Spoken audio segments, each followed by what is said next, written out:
अगर आपकी आज फर्स्ट क्लास है तो आप आज से स्टार्ट कर सकते हैं। अभी हम मैथ्स के बेसिक्स डिस्कस कर रहे हैं।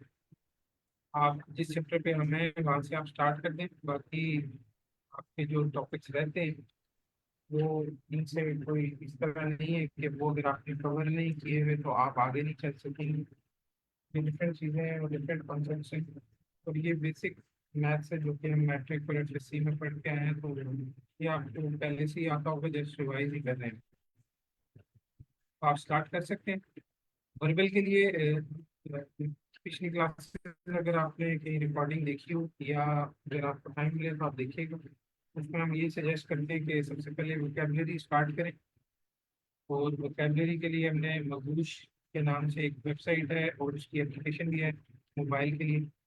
आप वो डाउनलोड कर लें। उसमें जीआरई की वोकेबलरी अच्छे तरीके से कंपाइल हुई भी अवेलेबल है फ्लैश कार्ड्स की फॉर्म में। तो आप वो डेली बेसिस पे मिनिमम 10 और जितना फिर आपका स्टेमिना इजाज़त दे 15 20 25 जितने भी वर्ड्स आप डेली बेसिस पे याद कर सकें तो वो वोकेबलरी आपके रखना शुरू करें। उसमें कॉमन और बेसिक वर्ड्स जो हैं वो हम सजेस्ट करते हैं कि सबसे पहले करें।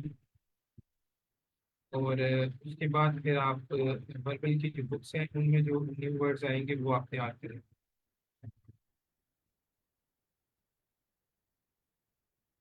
और कोई क्वेश्चन आपका हो तो आप पूछते हैं, नहीं तो फिर हम स्टार्ट करते हैं।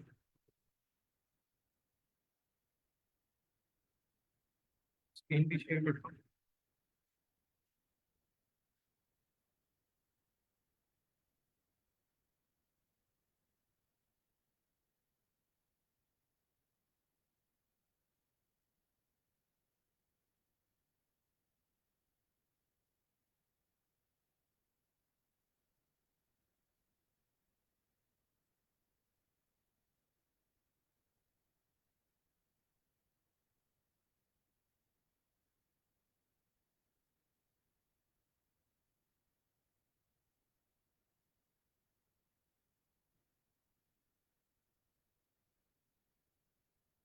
हम कोशिश करते हैं जितना ये सेशन इंटरेक्टिव हो सके उतना हो।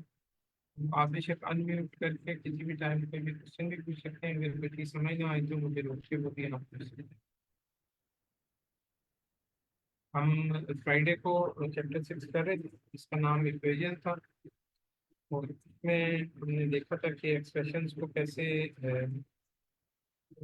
डिस्कस किया था कि एक्सप्रेशन किसे कहते हैं और एक्सप्रेशंस को किस तरह सिंप्लीफाई और एवेलुएट करते थे हम। फिर इक्वेशंस की बात हुई थी कि इक्वेशंस में दो एक्सप्रेशन एक दूसरे के इक्वल होती हैं। और फिर हमने देखा था कि इक्वेशंस में उन एक्सप्रेशन को कैसे सॉल्व करके हम या तो इक्वेशन को सिंप्लीफाई कर रहे होते हैं सिंपलेस्ट फॉर्म में लाने के लिए, या फिर हम इवेलुएट कर रहे होते हैं किसी भी वेरिएबल की वैल्यू एक्सट्रैक्ट करने के लिए।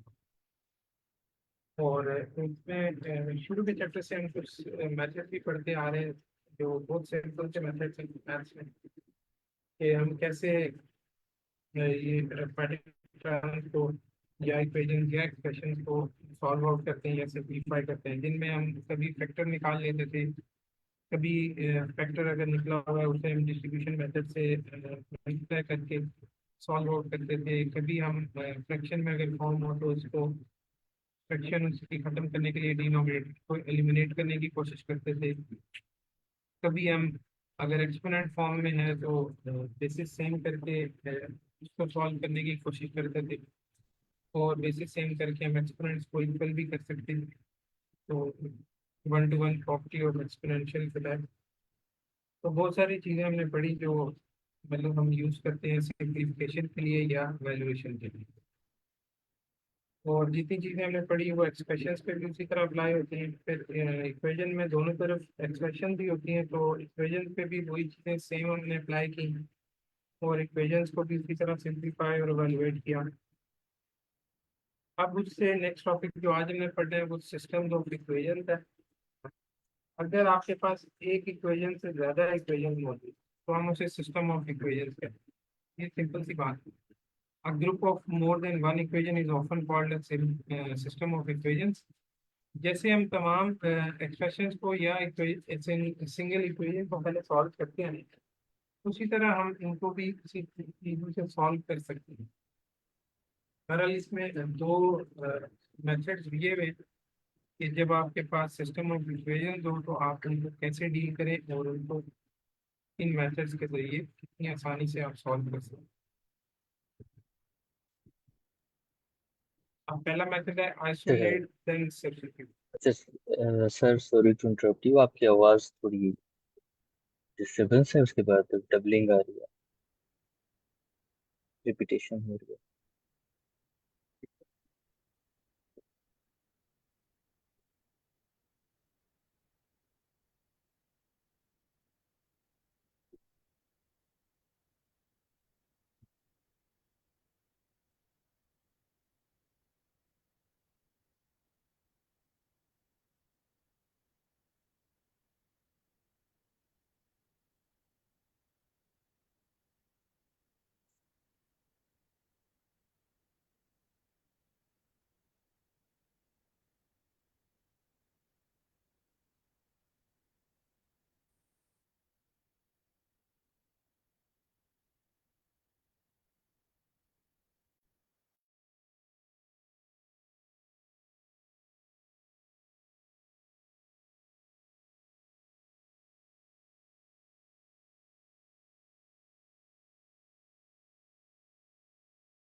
चलो अब आवाज ठीक है।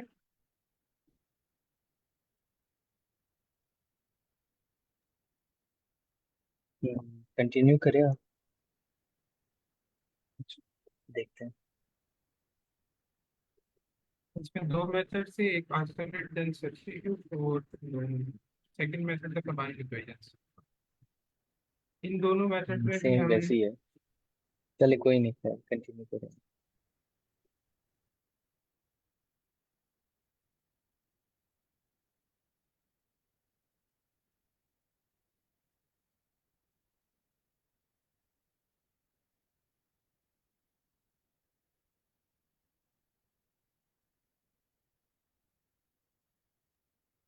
कोई और वेरीफाई करेगा कि इनकी आवाज़ सही आ रही है आपको? थोड़ी बहुत डिस्ट्रक्शन है इसमें। नहीं सर, डिस्टॉर्शन हो रही है। अच्छा।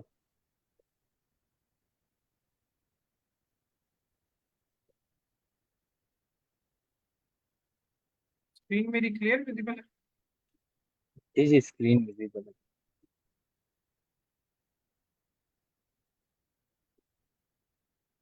तो इंटरनेट पे नहीं हो सकता बिल्कुल। अच्छा चलें, चलिए जहाँ कंटिन्यू करें फिर। जहाँ ना ठीक है, ना समझ आए तो मुझे बताइएगा, मैं रिपीट कर दूँ। चले ठीक है, ठीक।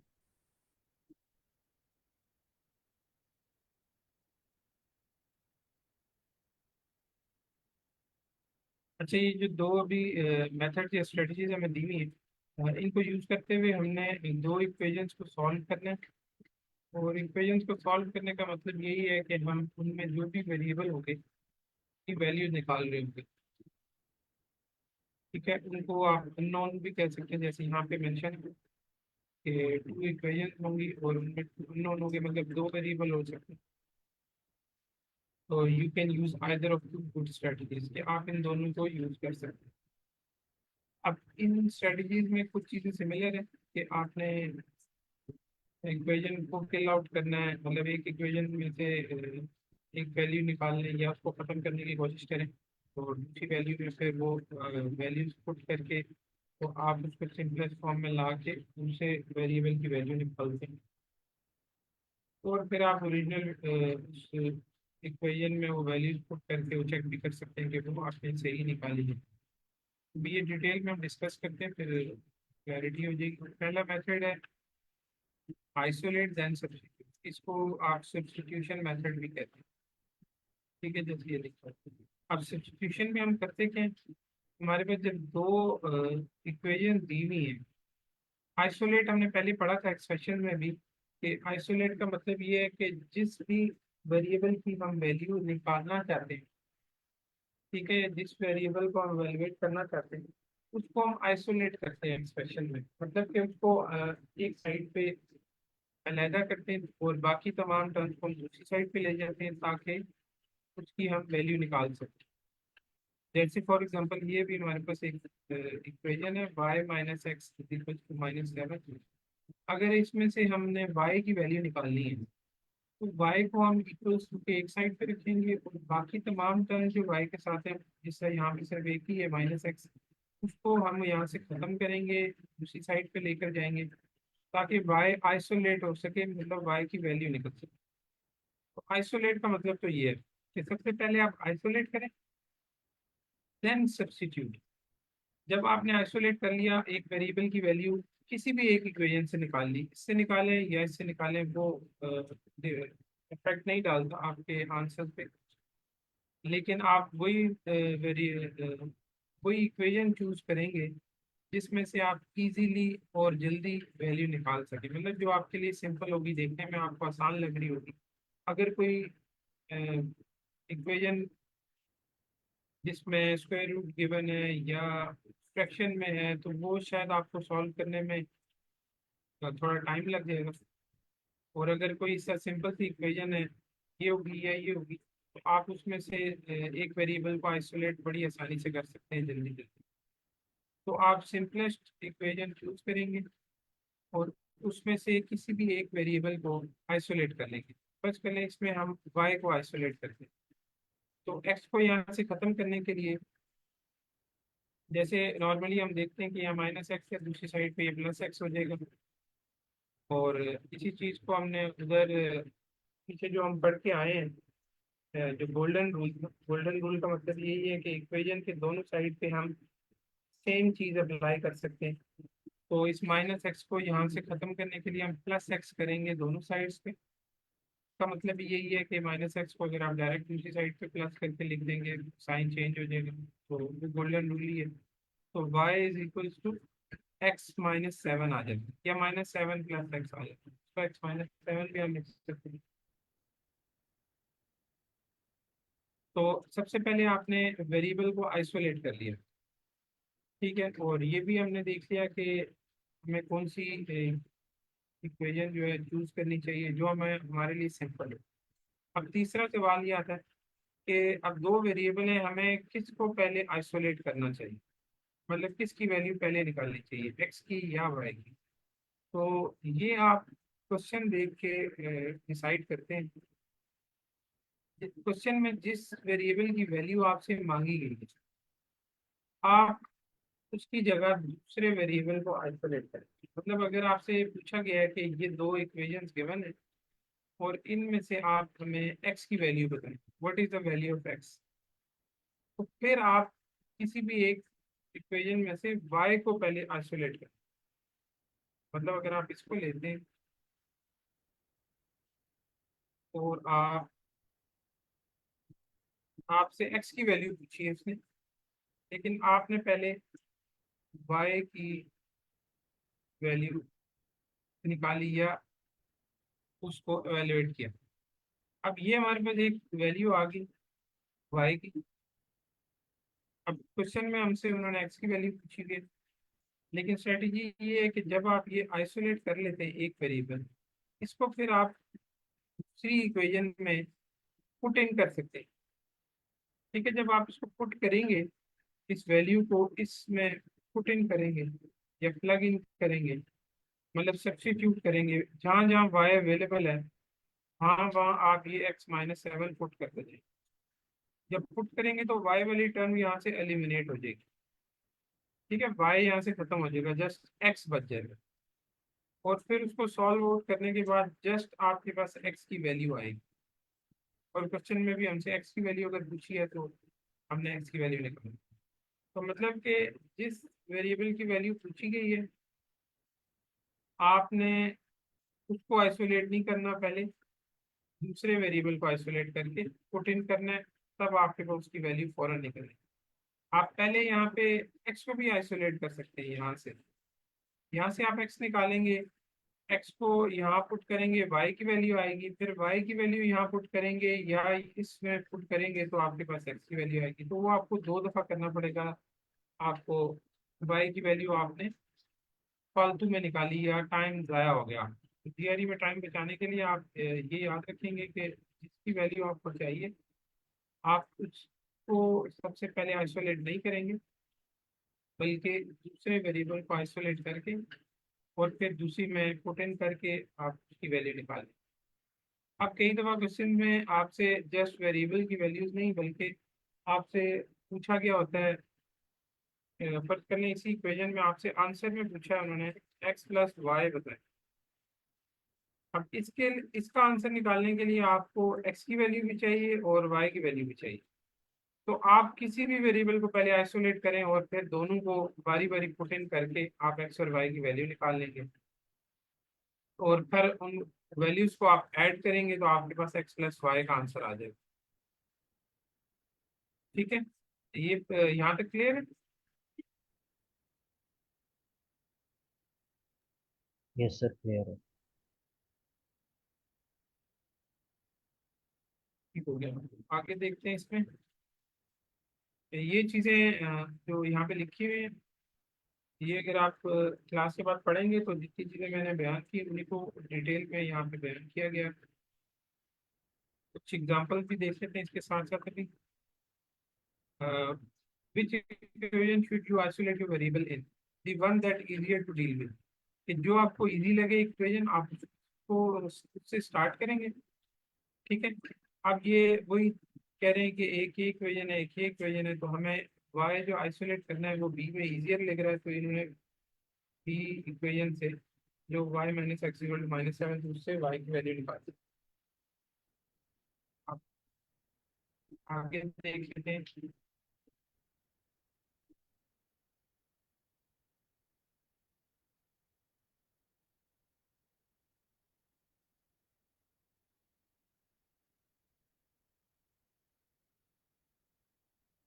और लास्ट में जो दो वैल्यूज निकलती हैं वो मैंने बताया, आप किसी भी दोनों इक्वेशन में पुट करके भी देख सकते हैं कि वो इक्वेशन को फुलफिल कर रहे हैं, यानी दोनों साइड इक्वल आ रही हैं, तो इससे आप चेक भी कर सकते हैं। आप वैसे तो आपको नीचे आंसर गिवन होते हैं, उनमें से आपने चूज करना होता है।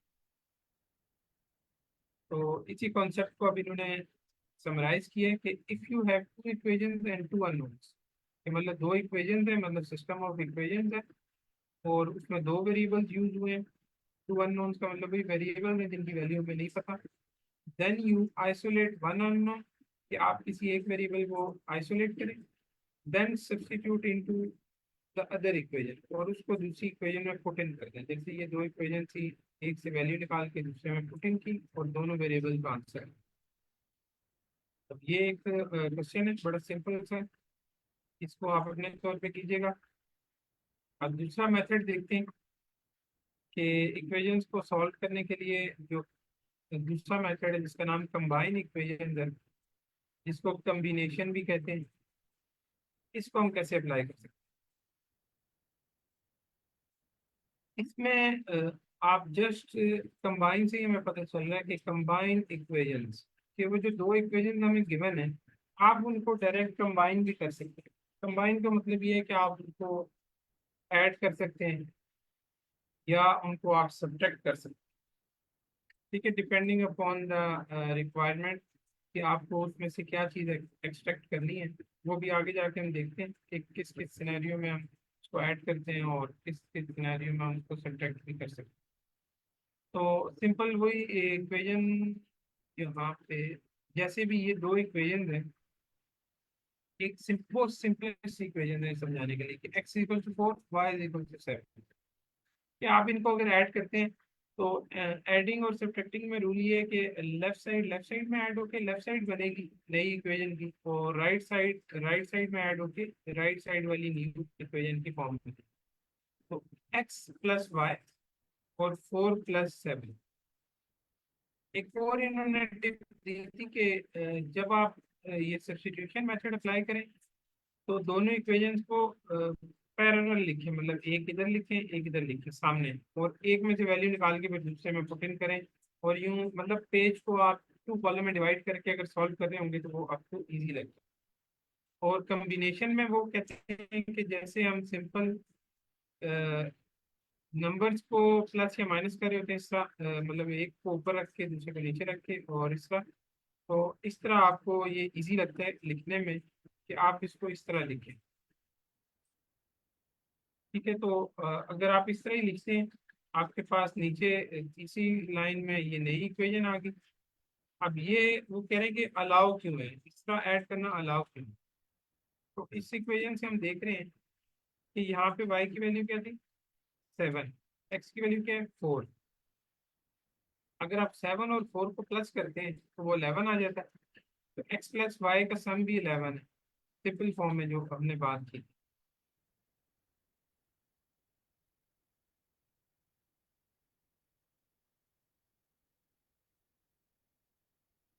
अब ये दूसरी इक्वेशन है जिसमें आपको पता चलेगा कि हमें इसको ऐड करने से जो सिंप्लीफाई या सॉल्व करने में आसानी मिलती है, वो कैसे। क्योंकि इसमें तो जस्ट हमने ऐड किया तो हमारे पास तीसरी इक्वेशन आ गई, हमने वेरिएबल्स को तो नहीं निकाला, वेरिएबल्स को सिंप्लीफाई नहीं किया या सॉल्व आउट नहीं किया। तो अब इस इक्वेशन से आपको चीज़ क्लियर होगी कि ये मेथड कैसे हमें फायदा देगा। a plus B is equal to 11, a minus B is equal to 5। अब आप इनको जब ऐड करते हैं तो ये प्लस बी और माइनस बी ये आपस में कैंसिल आउट हो सकते हैं।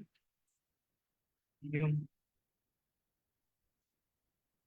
क्योंकि ये डिफरेंट साइंस हैं तो ये कैंसिल आउट हो जाएंगे। तो हमारे पास 2a इज इक्वल टू 16 आता है, जहाँ से आप a इज इक्वल टू 8 निकाल सकते हैं, मतलब a की वैल्यू निकाल ली हमने। जस्ट हमने दो इक्वेशन को ऐड करते हुए यहाँ पे a की वैल्यू निकाली, जो कि a इज इक्वल टू 8।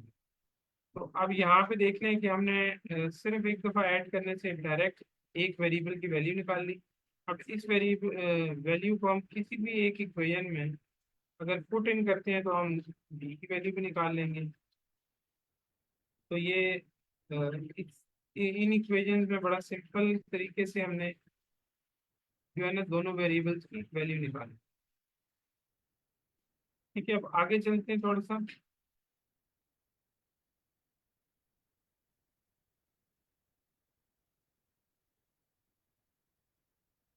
अब ये जो कम्बिनेशन हम कर रहे हैं ये जस्ट ऐड करने के लिए नहीं है, मैंने आपको बताया आप सिनेरियो देखेंगे कि हम उसके मुताबिक उसको ऐड करें या सब्ट्रैक्ट करें। तो आप उसको सब्ट्रैक्ट भी कर सकते हैं इक्वेशंस को, मतलब आपने इक्वेशंस को देखना है, एनालाइज करना है कि इनको अगर मैं ऐड करूं तो क्या मैं किसी वेरिएबल को कैंसिल आउट कर सकता हूँ या नहीं, या अगर मैं इसको सब्ट्रैक्ट करूं क्या कोई वेरिएबल कैंसिल आउट हो सकता है या नहीं। तो ये चीज़ आपने देख के फिर उसको अप्लाई कर देनी। आप ऐड करें या सब्ट्रैक्ट करें दोनों अलाउ है कम्बिनेशन मेथड के थ्रू। अब यहाँ पे अगर हम देखें इस एग्जांपल में 5n plus M is equal to 17, 2n plus M is equal to 11। अब यहाँ प्लस एम है, यहाँ भी प्लस एम है, अगर आप इनको ऐड करते हैं तो ये 2m बन जाता है। लेकिन अगर आप सेकंड इक्वेशन फर्स्ट इक्वेशन में से माइनस कर देते हैं तो माइनस का मतलब ये है कि ये m जो है माइनस एम हो जाएगा, क्योंकि माइनस हो रहा है। -2n माइनस एम हो जाएगा ना, जब इसमें से ये माइनस हो तो प्लस एम और माइनस एम कैंसिल हो सकते हैं। तो हमारे पास जस्ट एक n बचेगा जिसकी वैल्यू फिर हम डायरेक्ट निकाल दें। तो ये देखते हुए कि हम माइनस करते हुए एक वेरिएबल कैंसिल आउट कर सकते हैं, हमने इसको माइनस कर लिया। जब माइनस किया 5 में से 2 फिर ये 3n आ गया, और दूसरी तरफ 17 में से 11 माइनस हुए तो 6 आ गया। हमारे पास n की वैल्यू 3 आ गई और 2 आ गई, सॉरी 3 दूसरी तरफ जाके डिवाइड होगा तो n इज इक्वल टू 2। और फिर उस 2 को आप किसी एक इक्वेशन में पुट करके m की वैल्यू में निकाल सकते हैं, जैसे ही नहीं लीजिए। तो आप प्लस ऐड करें या सब्ट्रैक्ट करें वो आप देख के करेंगे कि उससे हम मुझे फ़ायदा क्या मिल रहा है। मतलब अगर मैं ऐड करता हूँ तो कितनी जल्दी मैं उसको सॉल्व आउट कर लूँगा, या सब्ट्रैक्ट करता हूँ तो मैं कितनी जल्दी कोई वेरिएबल की वैल्यू एक्सट्रैक्ट कर सकता हूँ।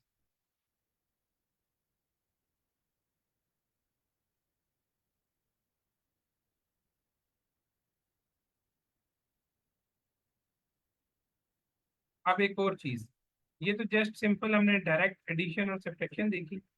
अब वो कह रहे हैं कि एलिमिनेशन तो हम कर ही रहे हैं ना, कि एक वेरिएबल को ख़त्म करके दूसरे की वैल्यू निकालने की कोशिश कर रहे हैं। तो इसमें एक और चीज़ हम कर सकते हैं, गुड एलिमिनेशन टेक्निक एक और ये है कि you can even multiply a whole equation by a number, that the same thing as multiplying the left side and the right side by the same number. मतलब गोल्डन रूल के तहत आप equation की दोनों साइड पे कुछ भी multiply कर सकते हैं, ऐड कर सकते हैं, सब्ट्रैक्ट कर सकते हैं, मतलब कुछ भी हम अप्लाई कर सकते हैं, लेकिन दोनों साइड। जैसे आप इस एग्जांपल में देखें, ये चीज एक्सप्लेन हुई है, 2x-3y is equal to 16, y-x is equal to -7। ठीक है, तो इसमें अब उन्होंने, आप डायरेक्ट देख लें कि अगर आप इस साइड को और इस साइड को ऐड करते हैं तो आपको कोई चीज़ कैंसिल होती हुई नजर नहीं आ रही, या आप इनको सब्ट्रैक्ट करते हैं तब भी कोई चीज़ कैंसिल होती हुई नजर नहीं आ रही। ठीक है, लेकिन अगर यहाँ पे 2x है और यहाँ -x है, ये अगर आप ऐड करते हैं तो आपके पास आंसर आएगा 2x -x, मतलब x, एक x बच जाता है। लेकिन अगर यहाँ पे -2x होता इस -x की जगह, तो फिर आप अगर ऐड करते तो ये -2x और +2x कैंसिल हो जाता। इसी चीज को वो कह रहे हैं कि पहले आप इसमें -x को 2x बना लें, मतलब -2x बना लें, और फिर आप इस इक्वेशन से उसको ऐड कर लें, तो आप ये 2x और -2x कैंसिल करके y की वैल्यू निकाल सकते हैं। अब वो हम कैसे करेंगे, मतलब इस इक्वेशन को हम जस्ट 2 से मल्टीप्लाई करते हैं। जब 2 से मल्टीप्लाई करेंगे तो हमारे पास इक्वेशन डायरेक्ट क्या बनेगी, 2y -2x is equal to -14। अब ये आ गई हमारे पास एक इक्वेशन। इसमें और इसमें कोई फर्क नहीं है। ठीक है, मतलब इनकी वैल्यूज में कोई फर्क नहीं है, जस्ट लुक चेंज हुई है।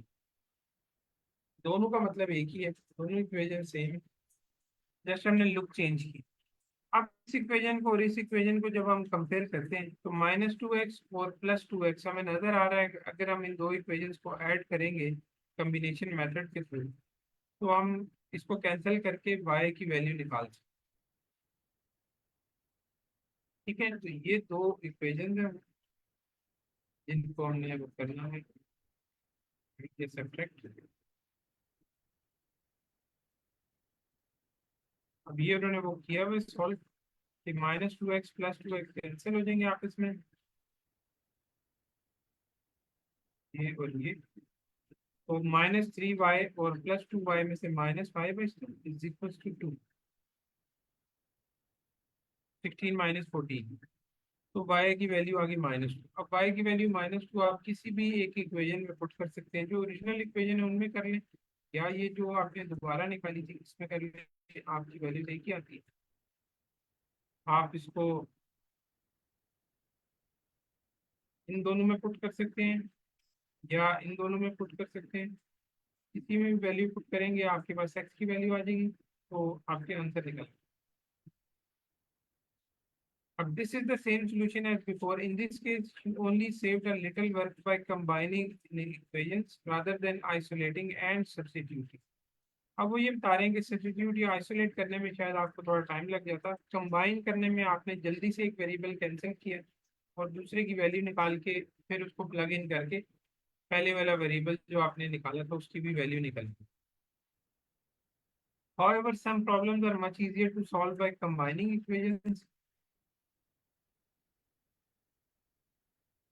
ठीक है, कि कुछ प्रॉब्लम्स में कंबाइनिंग इक्वेशन हमें फायदा देती है या जल्दी से हम सॉल्व कर सकते हैं। अब ये दो इक्वेशंस हैं, अभी ये एक और एग्जांपल आई, और for this system of equations अब हमसे पूछा जा रहा है what is the value of x plus Y. अब हमसे x प्लस वाई की वैल्यू पूछी, इसको अब आप कैसे देखेंगे। अब वो यही कह रहे हैं कि जब शुरू में आप इक्वेशंस को देखेंगे तो आप चूज कर रहे होते हैं कि आप सब्स्टिट्यूशन मेथड से करें या कम्बिनेशन मेथड से करें, किससे इसको सॉल्व करें। So if you try direct substitution, you will need to make a lot of messy calculations involving fractions. कि आपको ये फ्रैक्शन नजर आ रही हैं, अब अगर आप सब्स्टिट्यूशन मेथड में जाते हैं और किसी भी एक वेरिएबल को आइसोलेट करके दूसरे में पुट इन करते हैं, तो फ्रैक्शन होने की वजह से आपको फ्रैक्शन में बड़ी लंबी सी कैलकुलेशन करनी पड़ जाएगी। लेकिन दूसरी तरफ अगर आप इसको कॉम्बिनेशन मेथड से करना चाहें तो आपको एक चीज नजर आ रही है इनमें के, यहाँ पे भी एक्स प्लस वाई है और यहाँ पे भी एक्स प्लस वाई है। तो अगर आप पहली इक्वेशंस का ये डिनोमिनेटर या फ्रैक्शन खत्म करते हैं तो आपको थोड़ी सी क्लियर पिक्चर नजर आ जाएगी और आप इजीली फिर इसको कॉम्बिनेशन मेथड से सॉल्व आउट कर सकते हैं। अब फ्रैक्शन को खत्म करने का तरीका, दो तरीके, मतलब तो उनका एक ही है लेकिन नाम समझ लें दो। एक तरीका ये जो मैं गोल्डन रूल बताता है कि आप कुछ भी मल्टीप्लाई या डिवाइड कर सकते हैं, तो आप कोई ऐसी फिगर मल्टीप्लाई करेंगे जिससे तमाम डिनोमिनेटर्स खत्म हो जाए, उससे मतलब कटिंग होके। दूसरा तरीका ये होता है कि डिनोमिनेटर में जितनी भी टर्म्स हैं आप उनका एलसीएम ले लें और एलसीएम के थ्रू खत्म कर लें, आंसर आपके पास यही आना है। अगर आप एलसीएम लेते हैं 3 और 2 का तो इनका मल्टीपल जो है वो 6 बनता है, 6 एलसीएम आएगा, ऊपर टर्म 3x+2y आएगी, और जब नीचे फिर डिनोमिनेटर में जस्ट 6 आ गया तो आप उस 6 को दूसरी साइड पे मल्टीप्लाई कर सकते हैं या दोनों तरफ 6 को मल्टीप्लाई कर सकते हैं, जैसे इन्होंने ये किया। तो ये 6 लाने का आसान तरीका कि अगर यहाँ नीचे वैल्यूज थोड़ी सी कॉम्प्लेक्स है तो आप इनका कोई कंबाइन मल्टीपल देख लेते हैं या एलसीएम देख लेते हैं कि छोटे से छोटा कौन सा नंबर है जिसपे इन दोनों का टेबल जा रहा है, वो इनका एलसीएम होता है। वो उसी से फिर आप इक्वेशन को मल्टीप्लाई करेंगे बोथ साइड्स पे तो डिनोमिनेटर खत्म हो गया। अब ये देखें डिनोमिनेटर यहाँ पे खत्म हो गया, 3x+2y = 18 आ गया। अब ये थोड़ा सा हमें इजी लग रही है और इसकी लुक हमें आसान इक्वेशन लग रही है। तो अब इनको सॉल्व आउट करने के लिए, ठीक है, तो आप क्या कर सकते हैं। एक तरीका तो जस्ट ये है ना कि हम नीचे वाली इक्वेशन को अगर 2 से मल्टीप्लाई कर लें तो ये हमारे पास 2y बन जाएगा, और फिर सब्ट्रैक्ट कर लें तो 2y और +2y कैंसिल हो जाएगा, तो हमारे पास x की वैल्यू निकल गई, और फिर वही वैल्यू हम पुट करके y की वैल्यू निकाल लेंगे। लेकिन मैंने आपको ये कहा था कि आप हर चीज को देखेंगे क्वेश्चन पे बेस करी होगी कि क्वेश्चन में आपसे पूछा क्या गया। इसमें आप पूछा गया था हमसे what is the value of x+y। तो इसमें अब हम डायरेक्ट देखेंगे कि क्या x+y हम निकाल सकते हैं। तो आप इनको जस्ट अगर सब्ट्रैक्ट करते हैं, 3x में से 2x अगर सब्ट्रैक्ट करें तो x आ जाएगा, और 2y में से y सब्ट्रैक्ट करें तो जस्ट y आ जाएगा पॉजिटिव। तो नीचे यहाँ पे x+y डायरेक्ट हमारे पास आ, और 18 - 11 7 आ जाएगा दूसरी साइड में, जैसे ये इन्होंने किया। तो ये देखें डायरेक्ट हमने x+y की वैल्यू निकाली, एक ही स्टेप में हमारे पास आंसर आ गया। अब हर क्वेश्चन में इस तरह डायरेक्ट तो आंसर नहीं आएगा, लेकिन ये इन्होंने बताया हुआ है कि आप इस चीज को भी माइंड में रख के इक्वेशंस को क्रिटिकल तरीके से एनालाइज करेंगे कि भाई इससे वो आंसर में जल्दी कैसे निकाल सकता हूँ x+y।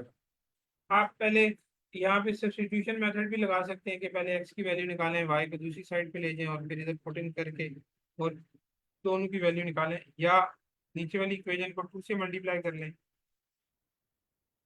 या 2 से मल्टीप्लाई करके इसको 2y बनाएं और फिर इनको सब्ट्रैक्ट कर लें तो x की वैल्यू आ जाएगी, और फिर x की वैल्यू को पुट करके आप y की वैल्यू निकालें और फिर दोनों का सम x+y निकालें। सब तरीकों से आंसर आपके पास 7 ही आना है, मतलब आंसर आप निकाल लेंगे, लेकिन टाइम हमने बचाना है ना। तो ये उन्होंने कहा है कि आप ये चीज़ भी जरूर माइंड में रखें कि डायरेक्ट कॉम्बिनेशन मेथड से क्या आपको जो आंसर में चीज़ रिक्वायर्ड है वो आप निकाल पा रहे हैं या नहीं। अगर निकाल पा रहे हैं तो आप डायरेक्ट उसी मेथड से इस चीज़ को, यहाँ तक किसी का कोई क्वेश्चन हो दोनों मेथड्स के हवाले से तो पूछ सकते हैं।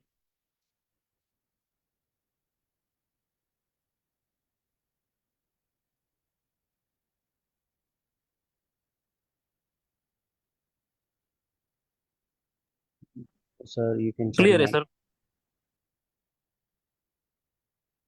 चलिए ठीक है, अभी इसी चीज को इन्होंने समराइज किया कि if you have two equations and two unknowns, वही बात जो हमने ऊपर वाले मेथड में समराइज की थी। ऐड और subtract equation to kill a variable, एक वेरिएबल को कैंसिल आउट करने के लिए हम जो है ऐड या सब्ट्रैक्ट कर लेंगे उन इक्वेशन। और ऐड या सब्ट्रैक्ट करने के लिए अगर हमें पहले उस इक्वेशन की लुक को चेंज करना है तो वो हम चेंज भी कर सकते हैं। जैसे हमने कोफिशिएंट इक्वल करने की कोशिश की, 2 से मल्टीप्लाई कर लिया या डिनोमिनेटर खत्म करके देखा कि इक्वेशन में कोई चीज सिमिलैरिटी या सिमिलर चीज आ रही है या नहीं, तो वो हम उस पर अप्लाई कर सकते हैं गोल्डन रूल के तहत। ठीक है, तो इसके बाद अब देखते हैं, यहाँ तक तो हमने देखा था कि दो इक्वेशंस को कैसे करते हैं। अब 3 और मोर वेरिएबल आ जाए उन इक्वेशंस में, तो उनको कैसे करेंगे। Isolate the expression you want, ये हमारे लिए टिप है कि अगर 3 या 3 से ज्यादा वेरिएबल आ जाए तो फिर हम उनको कैसे सॉल्व करें। जैसे ये इक्वेशन है A over B whole root is equal to C, तो इसमें से अब हमने अगर वैल्यू ऑफ बी निकालनी है तो हम कैसे निकालेंगे। तो वो सिंपल तरीका है कि जिसकी भी वैल्यू निकालनी है आपने, आप उसको आइसोलेट कर लें, बस सिंपल, कि बाकी तमाम चीज़ों को हम उसी साइड पे शिफ्ट करने की पूरी कोशिश करते हैं। जैसे भी यहाँ पे ये है कि पहले तो हम देख रहे हैं कि ये होल रूट में है, तो सबसे पहले हम इसका रूट खत्म करेंगे ताकि हम इसको आइसोलेट कर सकें। तो सबसे पहले हम दोनों तरफ, क्योंकि ये सिंपल रूट है तो मतलब स्क्वायर रूट है, तो इसके लिए हम दोनों साइड्स पे स्क्वायर ले लेंगे, तो रूट कैंसिल हो जाएगा, दूसरी तरफ सी का स्क्वायर आ जाएगा।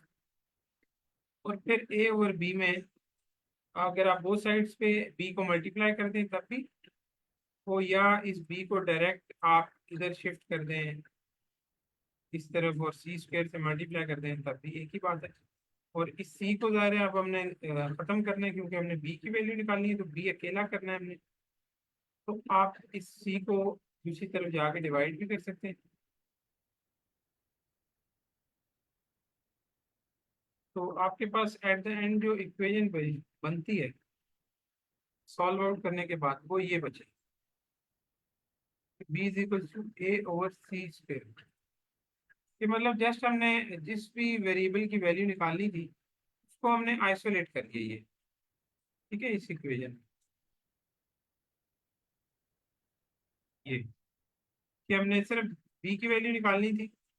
अब लेफ्ट साइड पे चाहे कुछ भी आ रहा है, ये वेरिएबल भी आ रहे हैं, ये हमें इससे कोई फर्क नहीं पड़ता। हमने जस्ट बी वाली जितनी भी टर्म्स हैं, अब यहाँ पे तो बी एक ही जगह था, अगर ज्यादा जगह होता तो हम इन सबको एक साइड पे ला के तो उनको सॉल्व आउट करते और फिर जस्ट बी की वैल्यू निकालते। तो हमने जस्ट उस वेरिएबल को आइसोलेट करना है जिसकी वैल्यू हमें चाहिए।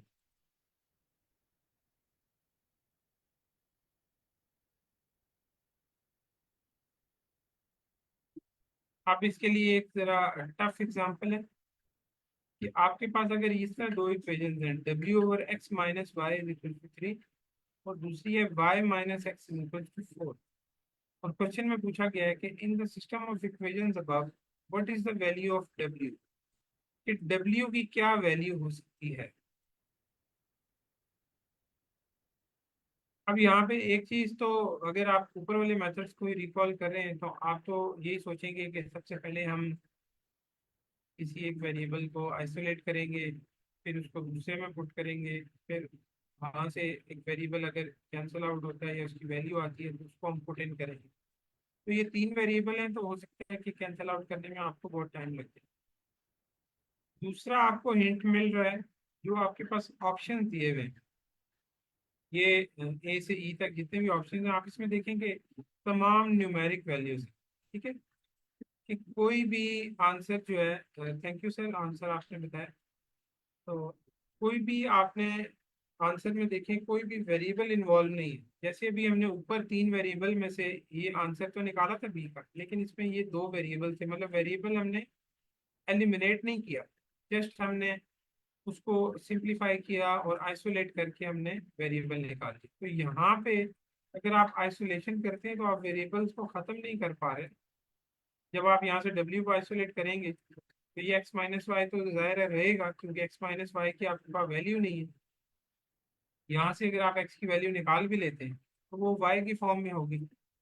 आप उसको जब इधर पुट करेंगे तो तब भी वो x या y लाजमी रहेगा, मतलब कि w की कोई भी न्यूमेरिक वैल्यू आप नहीं निकाल पा रहे। कि तो मतलब w वाली इस इक्वेशन से आप x और y को एलिमिनेट नहीं कर पा रहे। ठीक है, तो लेकिन आपको आंसर में आंसर ऐसा ही चाहिए, w की वैल्यू ऐसी ही चाहिए जिसमें ना x हो ना y हो, आपको न्यूमेरिक वैल्यू चाहिए। तो उसके लिए आपको अब आंसर से ये हिंट तो मिल गया कि न्यूमेरिक वैल्यू चाहिए, लेकिन वो कैसे आपको मिलेगी। तो आप इन इक्वेशंस को जरा क्रिटिकली देखें कि इनमें कोई चीज़ आपको सिमिलर नजर आ रही है, जैसे कि x माइनस वाई और y माइनस एक्स, ये आपको एक दूसरे के ऑपोजिट या रेसिप्रोकल टाइप लग रहे हैं कि जस्ट साइन चेंज है, बाकी ये चीज़ एक ही है। तो आप इनको सॉल्व आउट कर सकते हैं। अब इनको सॉल्व आउट कैसे कर सकते हैं कि अगर आप x माइनस वाई की वैल्यू यहाँ से निकाल सकते हैं और फिर इधर इस वाली जगह पे पुट करके w की वैल्यू निकाल सकते हैं, तो ये बड़ा आसान लगता है हमारे लिए। ये नज़र आ रहा है कि आप इस y माइनस एक्स को पहले x माइनस वाई की शेप में लाएं। तो वो कैसे लाएंगे, आप -1 से मल्टीप्लाई कर देंगे। तो -1 से जब इसको मल्टीप्लाई करेंगे y माइनस एक्स को, तो आपके पास इक्वेशन बनेगी x, पहले लिख लेते हैं -2 प्लस, दोनों तरफ माइनस मल्टीप्लाई होगा, ये -4। ठीक है, तो ये भी ये जो टर्म है ये x माइनस वाई है, माइनस वाई प्लस एक्स या x माइनस वाई एक ही बात है, जो कि इसके इक्वल आ गई। अब हमने देखा कि हमने इसकी वैल्यू ही निकालनी डायरेक्ट, जो कि -4 आई है। तो इसकी जगह हम डायरेक्ट -4 अगर पुट करें, और पुट करने के बाद उस चीज़ को ख़त्म करने के लिए हम इस साइड को भी और इस साइड को भी -4 से अगर मल्टीप्लाई करते हैं तो डिनोमिनेटर वाला -4 कैंसिल हो जाएगा। यहाँ पे जो -4 है ये कैंसिल हो जाएगा, यूं। और दूसरी साइड पे 3 के साथ जब -4 मल्टीप्लाई होगा तो वो -12 आ जाएगा। ऐसे ही है। जी जी, माइनस आ जाएगा। माइनस आ जाएगा। मुझे पहले लगा था 12 आ जाएगा सिंपल, बट माइनस आएगा। तो ये w की वैल्यू हमने निकाली -12। अब देखें इस वैल्यू में कोई भी न्यूमेरिकल कोई भी वेरिएबल इन्वॉल्व नहीं है जो एक्स वाई है, जो शुरू में हमें लग रहा था कि हम एलिमिनेट नहीं कर पा रहे। लेकिन थोड़ा सा हमने क्रिटिकली एनालाइज किया इक्वेशंस को, तो हमें पता चल गया कि नहीं, हम इस तरीके से इस चीज़ को एलिमिनेशन में लेके जा सकते हैं और w की न्यूमेरिक वैल्यू निकाल सकते हैं। क्योंकि यहाँ पे हमें अवेलेबली न्यूमेरिक वैल्यूज है, तो हमें न्यूमेरिक आंसर ही चाहिए था, जो कि हमने अब ये ए निकाला।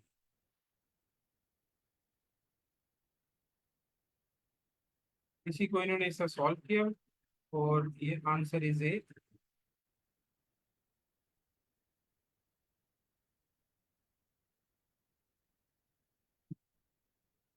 अब ये कुछ इसके लिए टिप्स ही कह लें कि क्वेश्चन में क्या पूछा जाए तो आपको क्या करना चाहिए। तो if the question ask for the variable X, isolate X, you have X is equal to this. कि अगर कोई सिंपल सी इक्वेशन है जिसमें एक्स वेरिएबल दिया हुआ है और आपसे एक्स की ही वैल्यू पूछी गई है, तो आप डायरेक्ट एक्स को आइसोलेट करेंगे। तो एक्स को आइसोलेट करने का मतलब ये है कि एक्स को एक साइड पे ले आएंगे, बाकी तमाम वैल्यूज को दूसरी साइड पे ले जाएंगे, तो वो एक्स की वैल्यू भी बनेगी। तो आप उसका जो वेरिएबल एक्स के बारे में पूछा गया है या वैल्यू पूछी गई है वो आप निकाल लें। अगर क्वेश्चन में पूछा गया है कि if the question asks for X in terms of Y, the other side should contains Y, जैसे ये एक से ज्यादा वेरिएबल इन्वॉल्व होंगे, तो वहां पे अगर आपसे पूछा गया है कि एक वेरिएबल का आंसर निकालें दूसरे वेरिएबल की टर्म में, टर्म का मतलब यही है कि आप, जैसे वो हमने ऊपर ये एग्जांपल देखी थी ये वाली, ये वाली। तो इसमें हमसे यही पूछा गया what is the value of B in terms of A and C. मतलब वो यही कह रहे हैं कि ए और सी को आप एलिमिनेट तो नहीं कर सकते किसी तरीके से भी, तो आप वैल्यू ऑफ बी निकालें जिसके टर्म या वैल्यू में जो वैल्यू आप निकालेंगे उसमें ए भी होगा और सी भी होगा। ठीक है, तो एक ऐसी वैल्यू बी की निकालें जिसमें ए और सी मौजूद हो, तो वो तो यहाँ पे अंडरस्टूड है क्योंकि हम एलिमिनेशन नहीं कर सकते। ए और सी उसकी वैल्यू में आएगा ही, जैसे हमने ये निकाला था कि B is equal to A over C square, ये वाला आंसर निकाला था। तो ये बी की वैल्यू है in terms of A and C.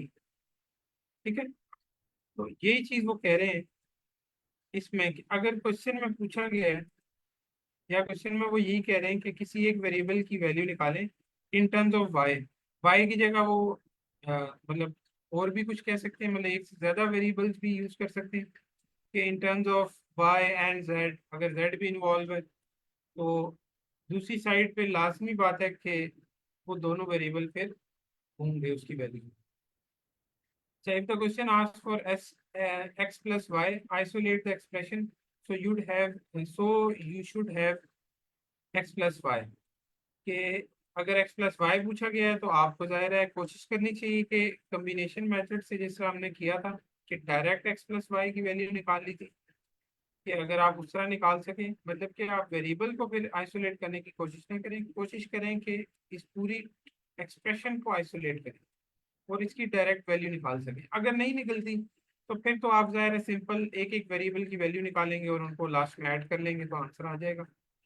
If the variable does not appear in the answer choices, जिस तरह ये भी लास्ट एग्जांपल हमने देखी थी कि अगर आंसर चॉइसेस में वेरिएबल नजर नहीं आ रहा, आपको जस्ट न्यूमेरिक वैल्यूज नजर आ रही है, तो isolate it and substitute for it in another equation. तो फिर आप कोशिश करके उनको आइसोलेट करें और सब्स्टिट्यूट करने की कोशिश करें ताकि वो आपके आंसर में से वेरिएबल्स खत्म हो जाए, जस्ट न्यूमेरिक वैल्यू ही दिखे। और जहाँ पे x माइनस वाई जिस तरह है, जिस तरह ये x प्लस वाई की बात की थी, तो इसको भी उसी तरह आप करेंगे कि आप या तो इस एक्सप्रेशन को देखेंगे अगर आ सकता है तब, नहीं तो फिर आप इनको सब्स्टिट्यूशन मेथड से जिस तरह भी आप कर सकते हैं कि आप उसको सॉल्व आउट करें। तो वो ये डिफरेंट चीज़ें थी जो अगर क्वेश्चन में पूछी जाएं तो आपको इस इन इन तरीकों से उसको सॉल्व करना चाहिए ताकि आपका टाइम बचे। दोनों मेथड्स हैं, सब्स्टिट्यूशन मेथड, कम्बिनेशन मेथड, आप दोनों यूज कर सकते हैं हर इक्वेशन पे। लेकिन इक्वेशन की फॉर्म को देखते हुए कई दफ़ा एक मेथड ज़रा कॉम्प्लेक्स हो जाता है और दूसरा मेथड हमें उसके मुकाबले में जल्दी आंसर दे रहा होता है कुछ ही स्टेप्स में, तो हमें ये चीज़ देखने की ज़रूरत है। और सबसे इम्पोर्टेंट चीज़ कि हमें आंसर रिक्वायर्ड किस फॉर्म में, आंसर में डिमांड क्या की गई है, क्वेश्चन में पूछा क्या गया है, उसको देखते हुए हम वो मेथड भी चूज करेंगे और इक्वेशंस को चेंज करके जिस तरह भी सॉल्व आउट कर सकें करेंगे। अच्छा, अब ये इफ़ यू हैव थ्री और मोर अननोन्स, अगर आप तीन या तीन से ज़्यादा वेरिएबल हैं तब भी कोई मसला नहीं, आप आइसोलेट करेंगे whatever the question asked for and use substitution to eliminate unwanted variables। कि अगर एक से ज़्यादा वेरिएबल्स इन्वॉल्व हैं तो आपको इशू नहीं है, जिसकी वैल्यू आपको चाहिए उसको आप रहने दें, बाकी कोशिश करें अगर बाकी तमाम वेरिएबल्स को एक एक्सप्रेशन बना के आप सॉल्व आउट कर सकें तब तो ठीक है, अदरवाइज ये है कि आपको उनको आइसोलेट करते जाएं जो आपको नहीं चाहिए और उनको फिर आप फिर अपनी ओरिजिनल इक्वेशन में पुट करेंगे वैल्यू, तो आपके पास जस्ट वही बचेगा जो आपको रिक्वायर्ड।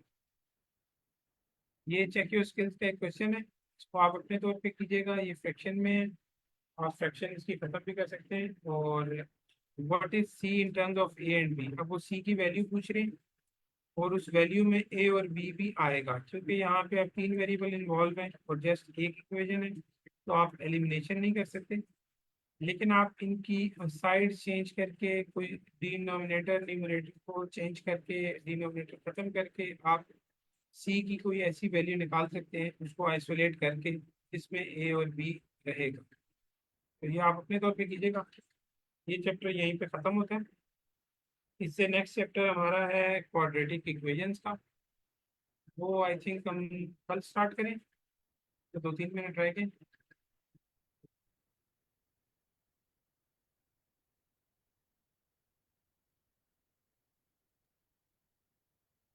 जी वो कल फिर स्टार्ट कर देंगे। और किसी अभी का तो कोई वैसे भी टाइम कम। क्वेश्चन हो तो आप पूछ लें।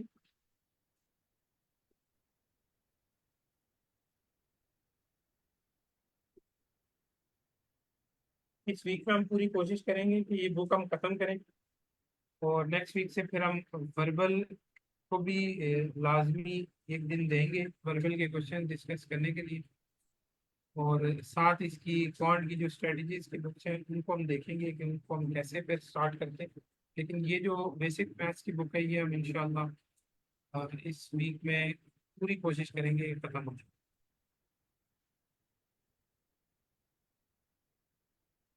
Thank you, sir. Thank you.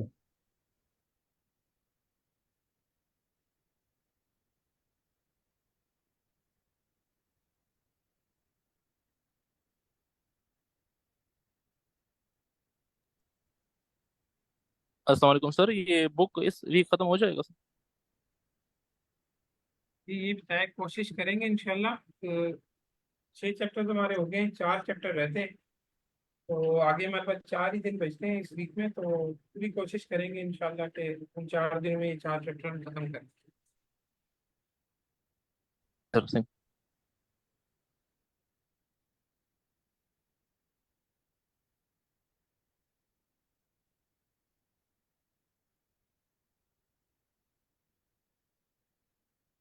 के साथ साथ आप प्रैक्टिस जरूर करें। ये जिस तरह अभी ड्रिल सेट्स दिए हुए हैं इस चैप्टर के एंड पे भी, तो इनको लाजमी प्रैक्टिस करें। अभी जिस तरह हमने रिवाइज किया है ये कॉन्सेप्ट सारे, तो अभी अगर आप उससे रिलेटेड कोई क्वेश्चन देखेंगे तो आपको लगेगा कि ये क्वेश्चन बहुत आसान है, ये तो अभी हमने पढ़े हैं और ये हम फौरन सॉल्व कर लेंगे। ठीक है, जैसे भी ये क्वेश्चन है कि यहाँ पे z की वैल्यू पूछी गई है या z in terms of x पूछा गया है, ये जस्ट अभी हम पढ़ के आए हैं ना। तो अभी तो हमें ये बहुत आसान लग रहे हैं, लेकिन ये 2-4 दिन आप ना पढ़ें तो 4 दिनों बाद आपको ये दो मेथड ही भूले होंगे। उसके बाद फिर आपको ये रिकॉल करना पड़ेगा या देखना पड़ेगा, तो इसलिए इसकी प्रैक्टिस जरूर करें। प्रैक्टिस करेंगे तो वो ज़्यादा टाइम के लिए आपको याद रहेंगे, ताकि फिर आप बाद में रिकॉल भी करेंगे तो वो आपको जल्दी से रिवाइज हो जाएगी। तो जीआरई में ये ज़रूरी है, वर्बल के लिए भी और इसके लिए भी, मैथमेटिक्स के लिए भी, कि आप प्रैक्टिस जरूर साथ रखें, रिवीजन लाजमी करें। रिवीजन नहीं करेंगे तो इस पूरी तैयारी का कोई फायदा नहीं।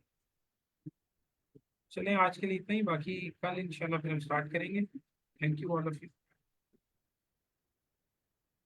जी thank you so much sir आपका, एंड बाकी सबका जिन्होंने मीटिंग ज्वाइन की। इंशाल्लाह फिर कल स्टार्ट करते हैं। अल्लाह हाफिज़।